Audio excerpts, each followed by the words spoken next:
এখানে বারে পানির সুয়ারেজের লাইনের কাজ করা হয়, 1-2 বছর পরেই আবার সেটা আবার করা লাগে। তো এটা মনে হয় এখানে পরিকল্পনার যথেষ্ট অভাব আছে। আসলে টেকসই কাজ যেন হয়। একটু বৃষ্টি হলেই পানি রাস্তাঘাট ডুবে যায়। এটার জন্য সরকার দায়ী নয়, আমরা সবাই দায়ী। নিজের গার্বেজটা আস্তে করে নিয়ে ড্রেনের মধ্যে ফেলে দিই, ঝাড়ু দিয়ে ড্রেনের মধ্যে ময়লাটা ফেলে দিই। তো সরকার ডেইলি একবার তো আর ড্রেন পরিষ্কার করতে পারবে না। এই ড্রেন পরিষ্কার করা হবে ইনশাল্লাহ, কিন্তু এটাকে রক্ষা করার দায়িত্ব আপনাদের। যদি সবার এই সচেতনতা থাকে তাইলে বারবার এটা ভরবে না। তারপরে আমাদের কয়েকটা, বেশি নাই, 3টা মাত্র সড়া আছে। সড়াগুলার একই অবস্থা, সবাই নিয়ে সড়ার মধ্যে ময়লাগুলা ফেলে দেয়। সড়াকে ময়লা ফেলার জায়গা? ময়লা ফেলার জন্য তো ময়লার ভাগাড় আছে। আবার ময়লার ভাগাড়ে কোনো সময় আগে দেখতাম, এখন অবশ্য চোখে একটু কম পড়তেছে, যে ময়লা জমে আছে আর মাছি মশা ভন পড়তেছে। এখন অনেকটা উন্নতি হয়েছে, তবে আরও উন্নতি দরকার। সেই জায়গায় নাগরিক সচেতনতা লাগবে। আপনারাও আপনাদের দায়িত্বটা পালন করবেন, নগরও তার দায়িত্ব সে পালন করবে। এই উভয় দিক থেকে দায়িত্ব পালন করলে আমরা ভালো থাকবো ইনশাআল্লাহ। এখানে আজকে আমার সিটি কর্পোরেশনের যারা উন্নয়ন কর্মকাণ্ড, বর্জ্য ব্যবস্থাপনা, তারপরে আমাদের স্বাস্থ্য হেলথ অর্থাৎ মশা এবং সার্বিক আরও ইঞ্জিনিয়ার ডিপার্টমেন্টের যে সমস্ত উন্নয়ন কর্মকাণ্ড হয়, সকল ডিপার্টমেন্টের প্রধানরা এখানে আছেন। অতএব সিটি কর্পোরেশনের যেই দায়িত্বগুলো আছে সেটাকে আমি সঠিকভাবে পালন করার চেষ্টা করব। এটাতে নিয়ে কোনো ধরনের ঘাটতি হবে না ইনশাআল্লাহ। আল্লাহ হাফেজ, সবাই ভালো থাকবেন, বাসার সবাইকে সবাই সালাম দেবেন ইনশাআল্লাহ। আসসালামু আলাইকুম রহমতুল্লাহ। ধন্যবাদ। ঢাকা উত্তর সিটি কর্পোরেশনের সম্মানিত প্রশাসক জনাব শফিকুল ইসলাম মিল্টন, তিনি এই এলাকায় আমরা দুইজনই একসাথে নির্বাচন করেছি, কাজে এই এলাকা তার এলাকা। এবং তিনি যথার্থই বলেছেন যে এই এলাকাটা অন্য এলাকার তুলনায়ও অনেক ক্ষেত্রে নাগরিক সুবিধা বঞ্চিত, সেবা বঞ্চিত। আমরা আশা করছি যে তার আন্তরিক প্রচেষ্টার কারণে এই এলাকার মানুষ রিলিফ পাবে। তবে একটা জিনিস খেয়াল রাখবেন, কিছু বিভাগ কিন্তু ওনার অধীনে নয়। ওয়াসা ওনার অধীনে না, তিতাস ওনার অধীনে না, বিদ্যুৎ ওনার অধীনে না। এরকম কিছু সেন্ট্রাল গভর্নমেন্টের অধীনে যেগুলো আছে, সেটার জন্য মাননীয় প্রতিমন্ত্রী তিনি কথা বলবেন।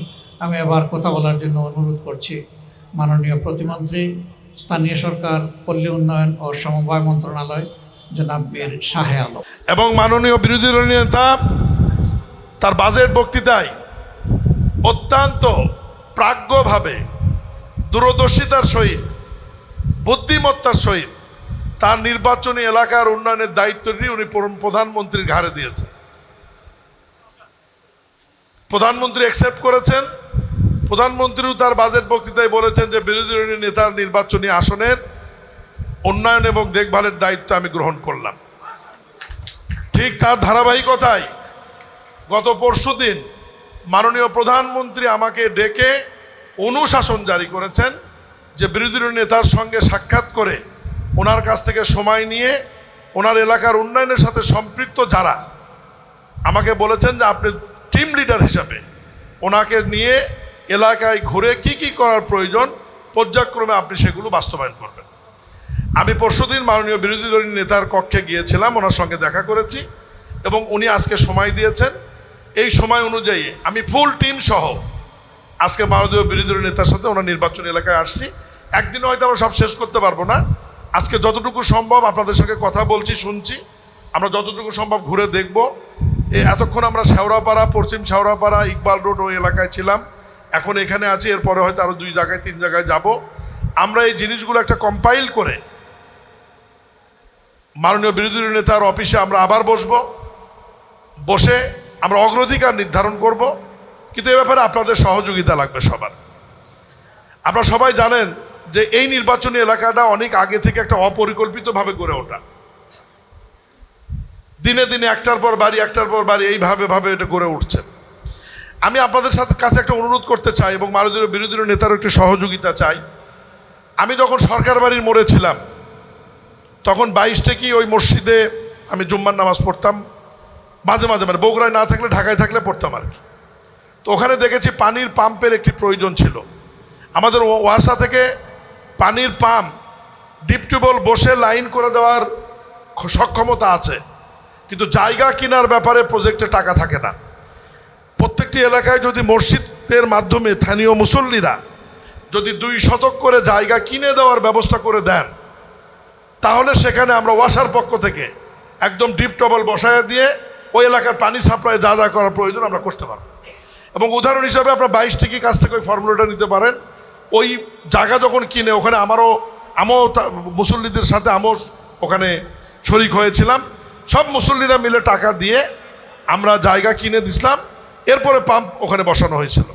আমি এমডি মহোদয়ের সাথে কথা বললাম, মাননীয় বিরোধী দলের নেতার নির্বাচনী এলাকায় আমরাও চেষ্টা করব, আমাদের দিক থেকে যদি 2-1টি কিনা সম্ভব হয় কিনবো, বাকিটা আপনারা সহযোগিতা করেন। মাত্র 2 শতক করে জায়গা, আপনারা যতগুলো জায়গা দেবেন, আমি আজকে কথা দিয়ে যাচ্ছি, ততগুলো জায়গায় ডিপ টিউবওয়েল বসায় পানি সরবরাহ করা হবে ইনশাল্লাহ।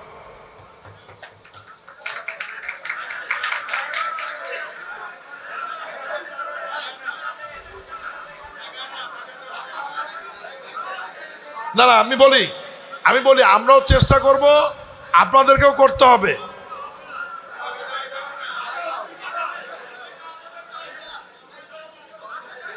আচ্ছা ঠিক আছে, আচ্ছা দরকার নাই, আমরা বিরোধী দলের নেতার সঙ্গে বসে সিটি কর্পোরেশন এবং আমরা মিলে কিভাবে ব্যবস্থা করা যায় আমরাই করবো, অসুবিধা নেই। ঠিক আছে বসে বললাম তো আপনাদের সহযোগিতা চেয়েছি, আপনারা সহযোগিতা করতে চাচ্ছেন না। এখন রাষ্ট্রের পক্ষ থেকে আমরাই বসে ঠিক করব কিভাবে ফয়সালা করা যায়। আমি আর বক্তব্য বাড়াবো না, আমি শুধু এইটুকুই বলবো যে এত কথা না বলে আমরা এলাকায় ঘুরে দেখি কি কি করার প্রয়োজন। তবে আমাদেরকে একটু সময় দিতে হবে। আমাদের সরকারের মেয়াদ কেবল অল্প কিছুদিন হয়েছে, এটা বিরোধী দল জানে, আমরাও জানি। আমাদের একটু সময় দিবেন।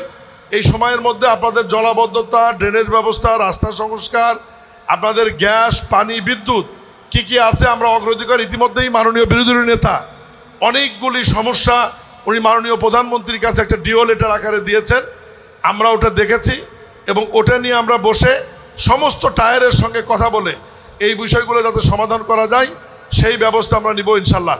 তবে আমি শুধু এইটুকু বলি, সারা বাংলাদেশের উন্নয়ন কম বেশি হবে।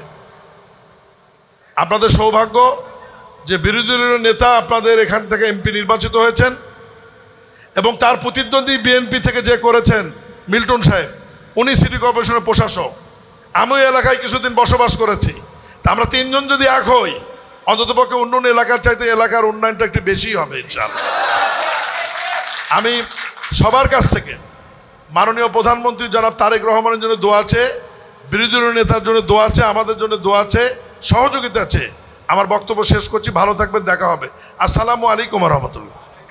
আর তো কিছু